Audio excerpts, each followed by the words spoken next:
Hello, I'm Dr. Basil Considine, and today we're doing another installation in our Writing as a Nurse series, looking at theoretical or conceptual frameworks and POIs. This is one of many webinars that we have associated with assignments in the DMP program. If you are writing a theoretical or conceptual framework and you're in one of our other programs, great, happy to have you here. But I should let you know that we do have a number of related webinars that delve into this for other assignments or other tasks, including, for example, in the DMP program. Briefly, if you are new to the Writing Center, we offer many services, all of which are free of charge to students enrolled in the online programs at ACU. We will work with students through webinars such as this, through a variety of consult formats. For example, you can just send us an email with a question. Happy to answer that. I field questions all the time. Oh, how do you cite this? Is this a APA compliant way of referring to this? Or just sometimes, does my research question make sense? And they just want to bounce the question off someone before they send it to their instructor. That's fine. But if you have something that's longer, we request that you schedule a consult. There are a couple ways you can do this. You can have an asynchronous appointment where you reserve a time. By the time that comes around, you upload a copy of your paper, and we send you feedback within 24 hours of your scheduled appointment time. You'll get that by email.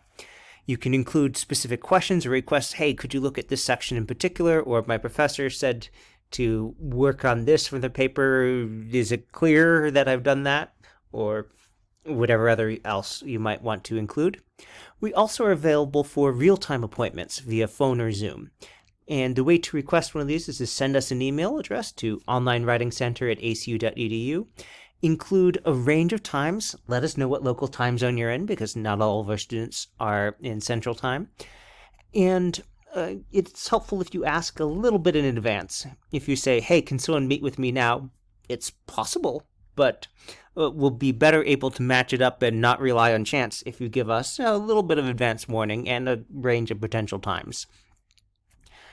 The more you tell us, the more specific we can be. Sometimes, I'd say about half the time when someone asks for an online appointment, it turns out we have something that's exactly what they're looking for, and we can get that to them, and they end up not needing the real-time appointment. But just let us know what you're asking about, and we'll go from there. We also have a complete record of all these webinars. All webinars such as this are recorded by default and posted to the Online Writing Center website. So if you missed one, or you had to leave early, or you didn't know about something that you were interested in when you heard about it later, you can always watch those through the Online Writing Center website archive. For those asynchronous appointments I mentioned, you just go ahead and you use a link through my.acu.edu to schedule an appointment. You go ahead and submit a paper to Canvas before your appointment time comes around, and again, we send you feedback. We're getting close to the end of the term, so coming up next week, we've got a couple more, including another one in the Writing as a Nurse series, but again, you can find the complete archive on our website. And I'm just going to take a moment to show you that archive website. If you're a student who came up through our BSN into DMP program, you may have been using the Writing Center website for a while and not realize that we have a new handy-dandy reference guide that we added last term. So at the top of our webinar page, that's Services Writing Webinars, you'll see the traditional calendar listing that shows all the webinars for this particular term. Then at the bottom, there's a alphabetical sorting where you can look up all the past webinars. And a new thing that we have, a new addition, is this sorted by a program. So if you're looking for anything in the nursing DNP sequence, just go ahead and click on that tab, and you'll see that we have a couple general things. And then we go through course by course. If we have a resource for it, it should be listed here.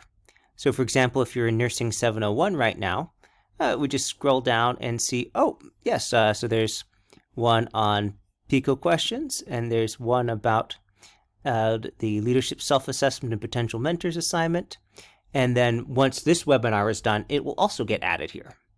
Now, there are many points where we have webinars that touch on just the thing that you're trying to do, where we added it as more of a general offering for multiple programs. So do search around if you are looking for something and you don't find it among the nursing things, but anything that's directly tied into a specific nursing assignment, we list here. You'll also see me using the APA course paper template that's listed here. The webinar videos also get posted to our YouTube channel, and we have a blog on the Writing Center website that explores certain topics in depth. All right, we've got a full schedule today. We're going to start out by understanding the differences between theoretical and conceptual frameworks. Then we're going to look specifically at this assignment for Nursing 701, and then look at related tasks, how to create a pictorial view of a framework, and finish with a section on drafting and outlining. To get us in and out in less than an hour, we're just going to dive in with no more ado. So theoretical and conceptual frameworks. These are two related terms that are sometimes used synonymously, which can cause great confusion. If you think about it as something like Xerox machines. Now, in the 1980s, the term Xerox was used so commonly to refer to a copy machine that people just say, oh, could you Xerox that? And of course, if you use this in some context and you say, oh, we need a Xerox repairman, and it turns out that you have a Canon copy machine, well, the repair person might come in and say, well, actually, I don't do those. And so this is why we want to be specific and not accidentally generalize this. You will find places where they're used synonymously in the literature, but again, as in so much of APA 7 and writing in any sort of nursing or medical field, we want to be specific, because if you bill for the brand name and you actually give them the generic, the insurance company is probably not going to be happy, and then you'll have to recode that, and that's more work that we don't want to do. So, differences between theoretical and conceptual frameworks. Now, I will tell you that we have two dedicated resources about this that you might be interested in. One of these is specifically looking at how to write about theoretical frameworks. That's for a course in the BSN to DMP sequence. And then we have a more expanded one writing about theoretical and conceptual frameworks that's particularly targeted towards doctoral students who are approaching writing this portion of their dissertation or their project. Now, with so many things in a professional doctoral program, you are introduced to concepts and then you will use them in greater depth later. And this is one of those cases where the latter resource goes into much greater detail because you're expected to write a larger and longer section with greater detail. So if you find that you want or need to know a little bit more, certainly head to the second one. If you just want more of a refresher, go to the first one. So what are theoretical and conceptual frameworks? Well, we might first understand them as a way of using prior scholarship and ideas to structure and guide your work. To say, okay, we don't need to create everything from scratch. There's a way that we're going to look at this that is coming from what someone else has written before me. You can also, in the same vein, think of it as a philosophical or methodological guide to what you're perceiving as important in the study. If you ask someone, what is the most important thing in your life, and they happen to be married and not have kids, they might say their spouse. And so the framework that they're using to look at the world is using their marriage. Now, if they have kids, very likely if you ask them the same question, they'll say, oh, my kids. And so that their framework is changing, their framework as a parent is shaping how they view the world. And you see this a lot with people who do, we'll say, more risk-taking activities, whether we're talking smoking, riding a motorcycle, driving too fast, or something else like that, where certain events will cause a change of perspective, or a change of framework, if you will. It's also a means of situating your work within prior scholarship to say, okay, this is something that other people have used, and I'm aware of that, and I am using this because it has been in some way tested, advanced, refined, and so we're not just doing it because we thought, oh, that might be cool, but because there's actually a prior tradition of either writing about this or proposing this or testing it.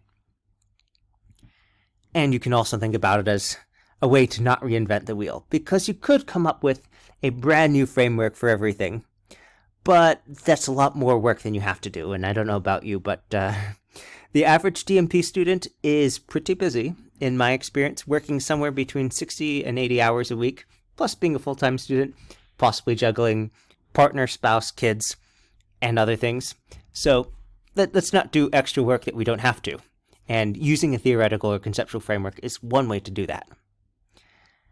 Now, you might be saying, okay, great, I understand why a framework's important, but what's the difference between a theoretical framework and a conceptual framework? Well, you could read a whole article on that, because several people have. This one happens to be 11 pages long, but we don't need to drill down quite that much. In our case, we can understand it as, okay, a theoretical framework is primarily based on one or more theories, usually just one or two theories that support the research. Whereas a conceptual framework is using something that's not quite as formally articulated as a theory. It could be something like, oh, a model of leadership that we're going to try using that model as the lens in which we view things.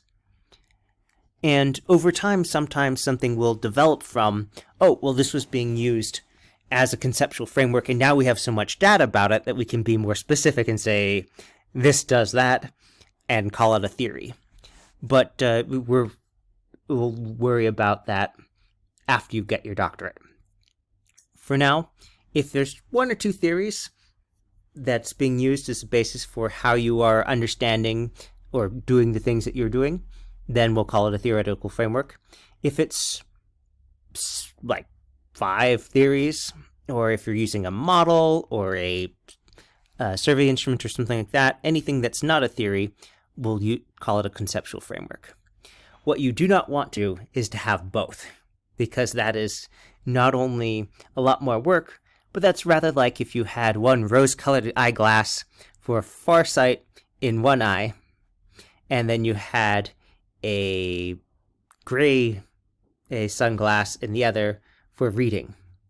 It's not that you can't use those, but with that sort of thing, you're probably going to have to open one eye at a time and close the other so you don't get a terrible headache. So while you could write a piece that has both a theoretical framework and a separate conceptual framework, it's going to be way more work and way more writing, and so let's stick to just having one. All right, let's now look at the specific assignment for Nursing 701. This is the Week 5, Assignment 5.1, Theoretical Framework / Concept Measurement Paper and Peer Review. Now, the peer review part, students usually have a really easy time with that. It's the writing the paper that trips people up sometimes, so that's where we're going to spend most of our time. All right, so this assignment begins with a brief preamble. It lays out, okay, in this assignment you describe theoretical framework and or conceptual models that support your chosen problem of interest. For example, the health promotion theory by Nola Pender. Once a theory has been applied to your problem of interest, conduct a literature review to identify an existing instrument like a tool or a survey that measures your problem of interest and incorporates your chosen theory. This assignment serves as the basis of your final project.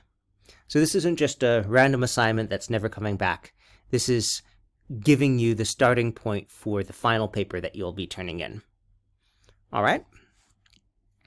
And then there's a reminder to look back at the KISM text and some examples of some different things that you can use for your theoretical framework or conceptual framework.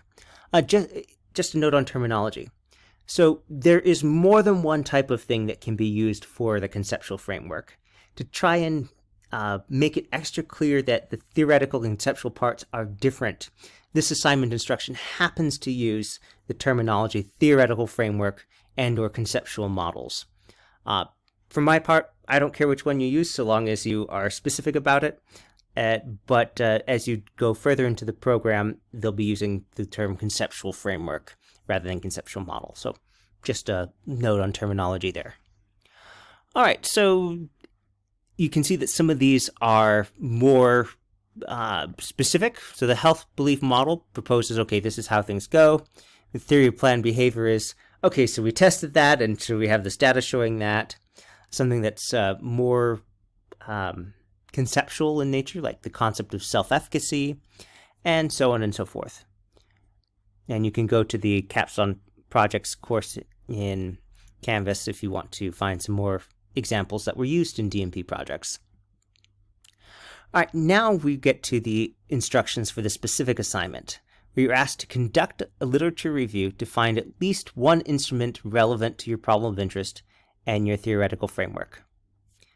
And this instrument should be chosen with knowing that it's going to be used later to gather your data collection for your scholarly project. It is recommended that if you find an instrument now, like a tool or a survey, that you reach out and contact the author of that and ask permission to use it. Why are we asking you to do that now? Well, because many of the people who are writing these things are nurses and nursing faculty. So right now we are in the middle of November. Most programs, it's going to be pretty busy going into at least Christmas, and if they're, say, working over the holidays, it might be till the next year that you hear back. So if you ask now, it's a way of helping ensure that when you do need that permission to move forward, you already have it. There's usually not an expiration date on these things. I've never seen an email from someone saying, oh yeah, you can use this, but just for the next 3 months. It's usually just a, oh yes, just please send me a copy of whatever you create at the end so I know what you did with it and can see where it's gone from there. All right, so let's continue through the instructions. So now we get to our specific list. Write a 4 to 5 page paper that includes the following criteria. So introduce the theoretical framework or conceptual model. Identify the instrument used to evaluate this. Include a supporting literature review for that. Give an explanation or rationale for why you chose that particular thing, including the instrument, including its relevance to nursing and needed evaluation. Tell us about the evidence-based studies that have used the instrument, including how they explored this framework or conceptual model. And tell us the advantages and disadvantages of it. And then we also need to describe how this is relevant to the project you're proposing or problem of interest that's going there, with a specific note that you should have a pictorial view, that you should have a graphical representation and of what's being used. And that noted as a figure, that's an instruction to format this correctly in APA style. The rest is pretty standard, except for the fact that this paper is actually due on a Saturday. And it's due on a Saturday because you need to get and receive peer review feedback. We'll talk about that briefly, but the short version is you should go through your colleague's paper with this same rubric in mind. If you see that something's missing or it's not clear, that's asked for here. Like they talk about this model that they've chosen, but they don't really go into giving a clear list of the advantage of it. Well, note that. And then they can incorporate that in their future work. And if we take a look at the rubric, we see that it's mostly just listing the things for the assignment instructions in order. And again, that note that we do need that pictorial view, that figure. And that, a not small portion of your grade, 1/8 of the grade, that's 12.5%, is coming from doing those 2 peer reviews. So don't forget about them. And don't forget that your paper is due on Saturday and your feedback is due Monday. All right. So we'll try and get this out to you sooner rather than later with that in mind. All right. So with this, let's look specifically about how to create a pictorial view of a framework. And here we're going to go slightly out of alignment with the slides because I think most students in our program are strong visual learners, and so I'm going to show you how to do that. But before, I'm going to give you some links to some resources. So I have a dedicated video about creating a flowchart in Word, and also we have a webinar about using diagrams and flowcharts that ties in with the specific nursing assignment. And there are links for those here that you can peruse later. But I'm going to show you how to do this specifically in the context of drafting and outlining the assignment. And a couple of reminders. We're going to be using the APA course paper template for this. And before you begin, you want to make sure that you're always answering each prompt directly with a concise response and then following up in detail, that you use the language of the prompts, use consistent word choices to refer to the same things, use the rubric and instructions together to come up with approximate lengths, and make sure that you give an explicitly connected rationale for why the chosen framework is suitable. A lot of times students will write, oh, this is good for X, but they won't actually say that X is part of the problem of interest that they're studying, and so there's not that clearly connected, that explicitly connected rationale. So make sure you do that. And just a reminder, your pictorial depiction is expected and required to be formatted correctly in APA style. And do make sure you have an introduction paragraph, but don't put a heading before it. But for all the other prompts, give us a heading. If you have any questions about how to cite some of the sources you run into, send us an email or look at the examples there. And with this, we're going to go ahead and grab a copy of the APA course paper template. Now, I have a copy here. You can fill in this information later. We won't worry about that. But if you're just downloading this for the first time, go ahead and delete these placeholders here. And do the same thing for the references section. And let's start with talking about how to create that pictorial depiction. Now, this assignment has a particular constraint in that you're not just writing about something that you want to use as a framework. You're also being asked to write about something that has been tested, that has been used to be evaluated in the field, if you will. And so I've used Google Scholar here to help make sure that I have some data to work with. Now, you can do this in the library catalog. It's not quite as clear, and people often forget because it's not as easy to spot, but I'll show you that in a moment too. So I went to Google Scholar, that's scholar.google.com, and I typed in nursing, theoretical framework, and educational intervention to see what are some things that people have used as frameworks for stuff. And so we have various results here. But something I am especially interested in is how much have people been using this later? Because it's a whole lot more likely that people have used this with data if they're citing it a lot. So it's not that this is wrong or unsuitable, but cited by 9, it might take me a little bit more looking to find things that have used this as a theoretical conceptual framework as, say, ones that's been cited a great deal. And in this case, we have a psychoeducational intervention for stress reduction and prevention of burnout. It's been cited by 266. Let's go take a look at some of these. So just click on cited by. And we see, there's a lot, including using a questionnaire. Ooh, that might be useful. About oncology nurses using yoga. Now, not all of these may be directly relevant to what you're doing, but again, you're more likely to find some if that meets all your needs if you look at something that's being used a lot. All right, so let's say I decided I wanted to look at oncology because I'm seeing oncology there, and there, and I'm like, okay, so I think oncology is going to be pretty interesting. So let's go take a look at this. And in this case, I can just go right to EBSCOhost here, and let's see what we find. And so here we are in EBSCOhost through the ACU library system. And you can see that here's the article here. All right, great. I'm going to look at this.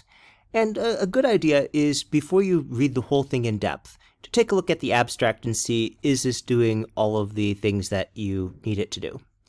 And personally, I see this, and I spent some time in St. Louis, and I see this and say, oh, yes, I used to walk by there and go biking by that hospital. So I'm already liking this one more. And we see, okay, they were evaluating a resiliency program. I'm looking at the abstract down here. They used a pre- and post-test design. They I have a list of the variables. Oh, I see. They list, they used multiple instruments together here. Those are all ones that have been used for a great deal, and things like this one are standardized and widely used. And it mentions it's the first reported study to show benefits from a compassion fatigue intervention program. Now, with that, you'll see that this was published back in 2013, so that's 8 years ago. And we have a couple things that you might want to use. One is this find similar results thing to look for similar study. That's a very handy tool.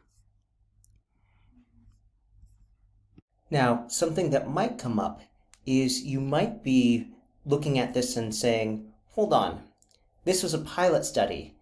Did they have a framework yet? And so if we go and look here, we find that in the article itself, they actually don't cite a framework because this was the first thing they're trying to see, is there something notable here? And then often a model or a theory or a framework is developed after. So in this case, not a problem. Let's go back to Google Scholar and we can see, okay, cited by 264, there's probably something in there too. So let's go ahead and let's change our searching here to oncology, fatigue, resiliency, and framework. All right, so we have these search results here, and I decided let's look at this first one. And this illustrates a point that I think is always helpful to keep in mind, is that not everyone will label their conceptual or theoretical framework as clearly as you might like. This article, it's a very well done study, but if I were writing it, I would have done a little bit different and had said that the conceptual framework for the study is the concept of compassion fatigue, because that is the lens that they're using to look at things and to determine what to evaluate and what to just understand how things work. Now, if you were to use this as your framework here, that's fine.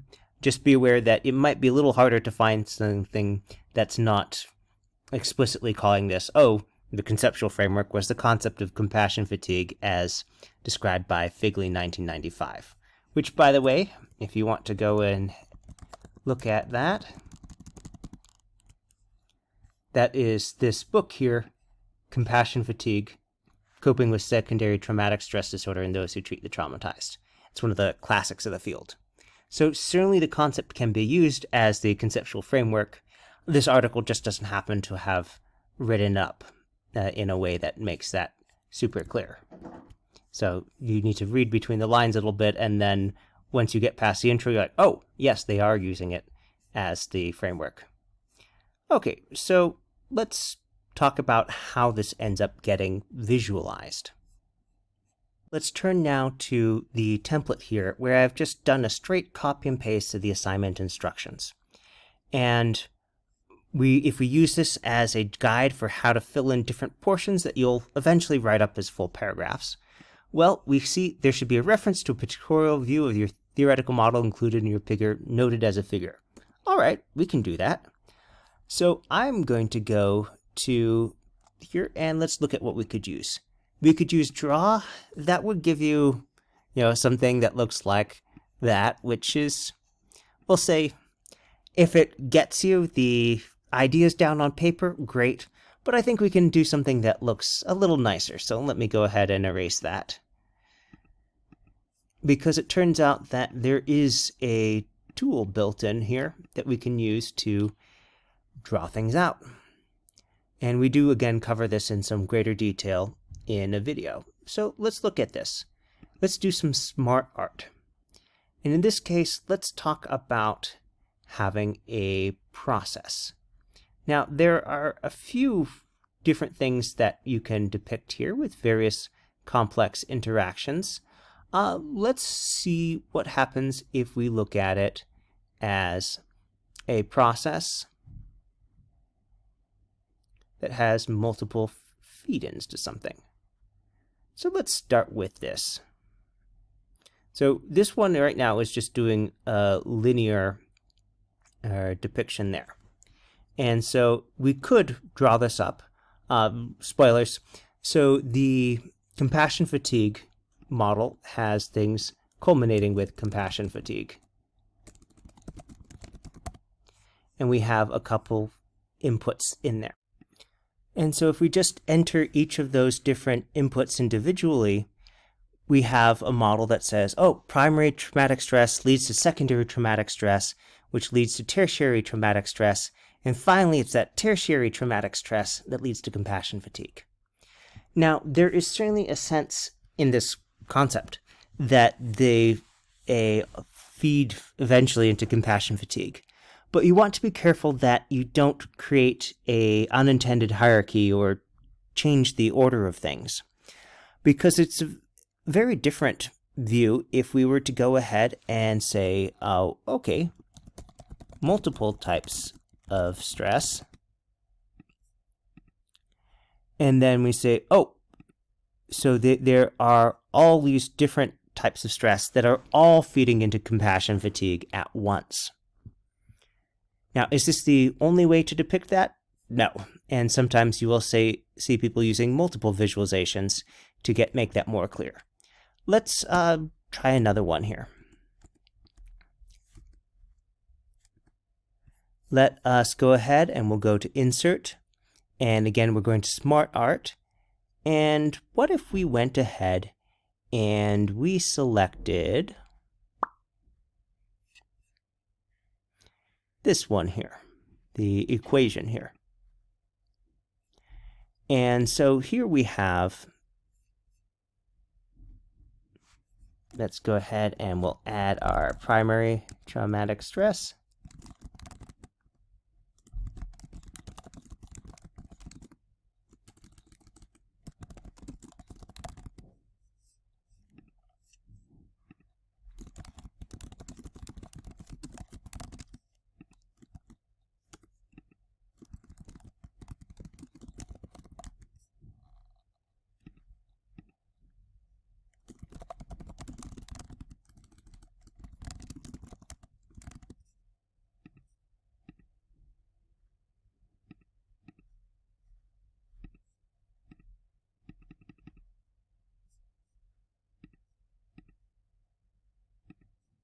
Now you can see that this ends up just being a slightly different version of the same thing.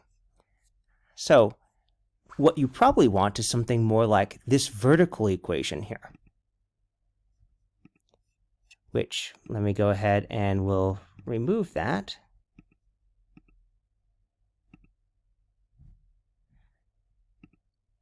And you can see how this more clearly shows these are separate things that are adding up. And so you may find that your choice of visualization is through something like that. Or perhaps you want to use this here.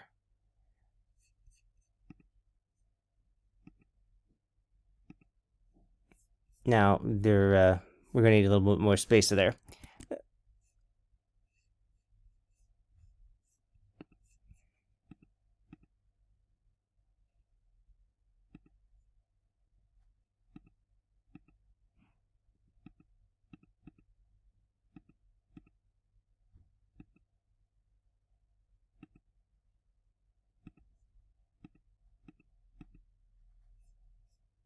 Okay, so you can see with this one, we want to have our culminating thing on top.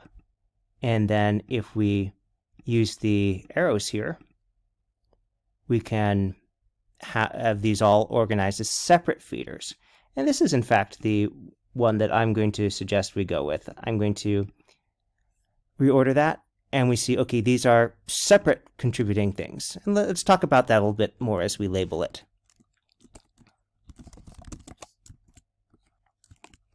So in APA style, all figures, well, graphics, should have a label. That's this figure 1 here that's bolded.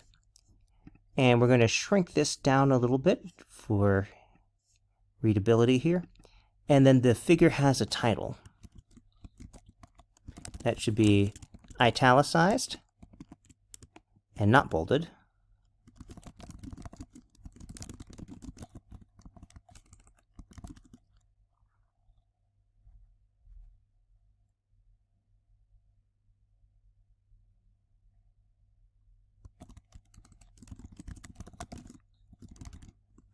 And whether you call it conceptual model or conceptual framework, the assignment instructions do say conceptual model.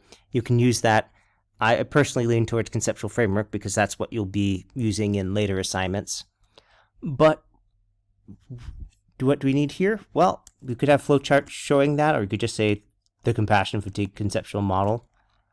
But it would be helpful to be even more descriptive.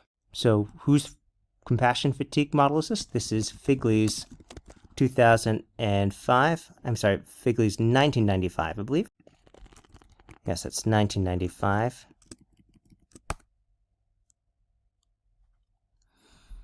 All right. And in this case, if we were going to keep this, I prefer the one above for the reasons that I listed. But if you were going to have it, if it's the second figure, it would be figure 2. And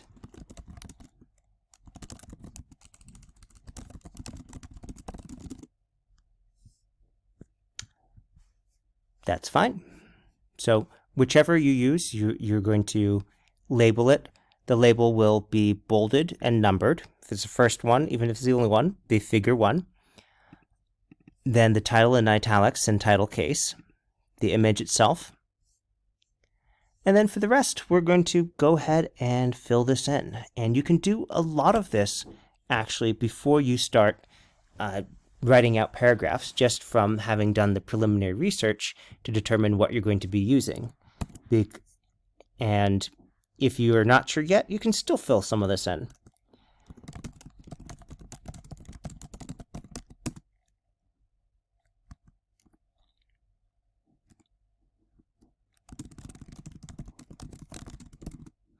And then you could just leave it as that if you're just making a list of what you need to put in.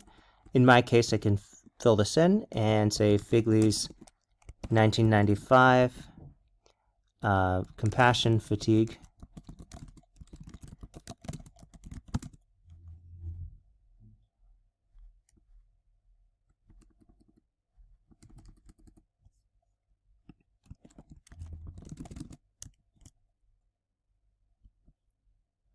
Now, identification of the instrument used to evaluate that with supporting literature review. Well, we could go look at Figley's original book, or we could go look at some of the research that has evaluated that. In this case, well, this article happens to tell us what they used to measure things.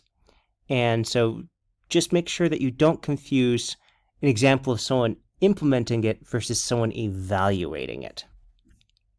Now, if the evaluation is what you're looking for,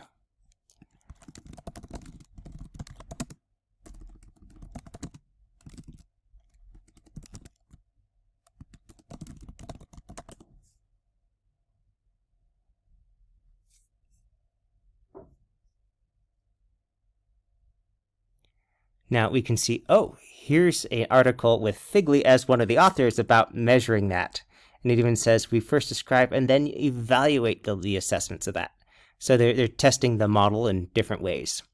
So you could certainly go and cite that. If you were going to do it, you would go to the site here, and we'd grab the APA part here, and we would go ahead to our references, and we would paste this in before we forget. Go ahead and click on that and select Match Destination Formatting.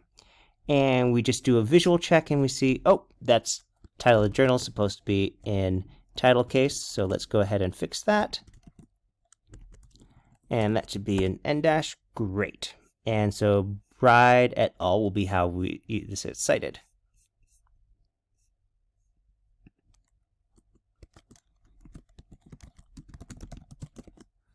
Then Bride et al.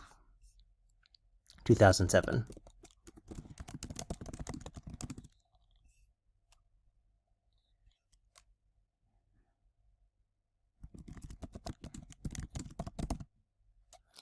And yeah, if we go ahead and look at this, let's go ahead and we'll plug this into the ACU library database here. probably put that in quotes because measuring compassion fatigue will come up in multiple things. But we see that, oh, that's that original Figley source. And then we see the second one, we're looking for there. All right, so we can go ahead and look at this specific document, or even just look at the abstract and see what they list there. So in many cases, when you're just trying to see, is this suitable for what we need, the abstract will suffice. Let's see, they mention different instruments with different foci to look at different things. Okay, so to get the specific names, we're going to have to go to the paper. That's all right. PDF full text.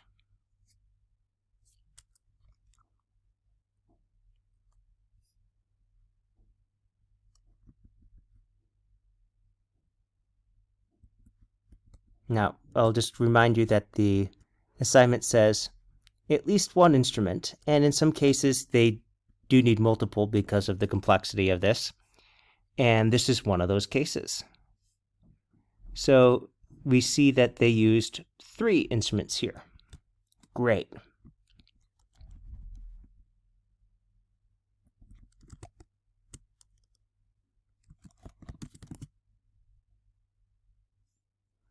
All right, they're using 3 instruments. And then in this case, it'll be helpful to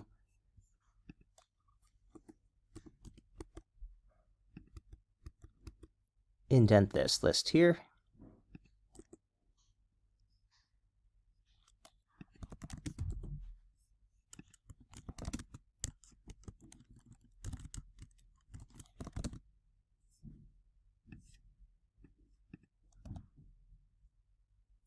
And then you can write more about this.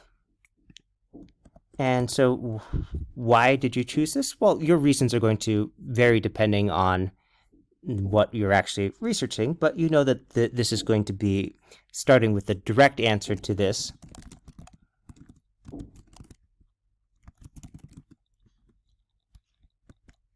You could write it as, I choose this specific framework because, or you don't need to introduce yourself into this. You could say Figley's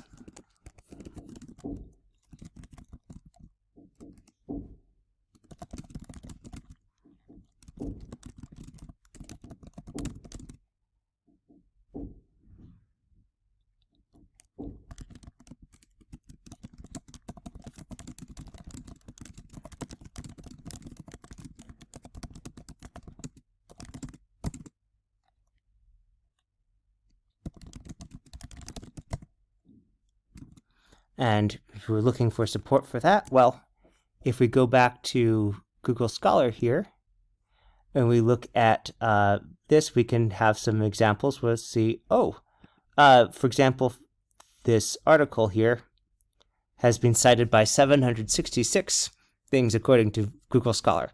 That's a lot of citations, and many of these citations, we can just click on cited by, many of them happen to be people who are using it in their research. Some of them are evaluations of it by third party, but basically we have a lot of research on this, and having something that is well tested and evaluated, cited by more than 1,000 sources, and this source here by more than 5,000, clearly there's been a lot of use of this. Will this be the case with all of the sources that you work with? No. But what I would like you to take from this is that there are multiple ways to justify why you chose this. And part of that might be, well, this is an industry standard thing. It's been tested a lot.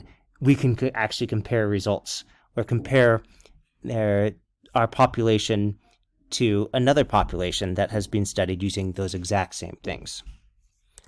All right, so we're going to wrap this up because I promised it would be out of here in under an hour. So whatever you choose, fill this in as you go.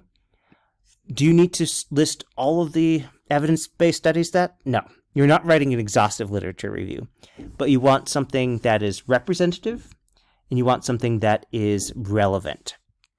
And for the advantages and disadvantages, that's going to take a little bit of reading, but make sure you list those out. All right, we're going to wrap things up. So let's just take stock of what we've talked about. So we talked about the differences between theoretical and conceptual frameworks and explained the terminology, how this specific assignment happens to be using conceptual model, where more commonly in the literature you'll see conceptual framework. That's fine, so long as you keep them straight and it's clear what you're writing about. We look specifically about the requests and requirements for Nursing 701's Week 5, Assignment 5.1. We talked about how to create a pictorial view of a framework with reference to other resources and showing how to do that visually. And we finished by looking at how to fill some of this stuff in your drafting and outlining process. Just as a final reminder, do make sure that you check the rubric and make sure that you've done everything here. It is pretty much a straight shot through the assignment instructions, but it is always a good idea to review and make sure that it's clear that you are actually doing all of the things specified. Do remember that this assignment is due a little bit early. The paper itself is due on Saturday so that you can get those 2 peer reviews into your colleagues by the normal Monday deadline. All right. If you have any other questions, you are more than welcome to contact the Writing Center for assistance. You can reach us via email at onlinewritingcenter@ACU. You can schedule an appointment and find many resources on the Online Writing Center website.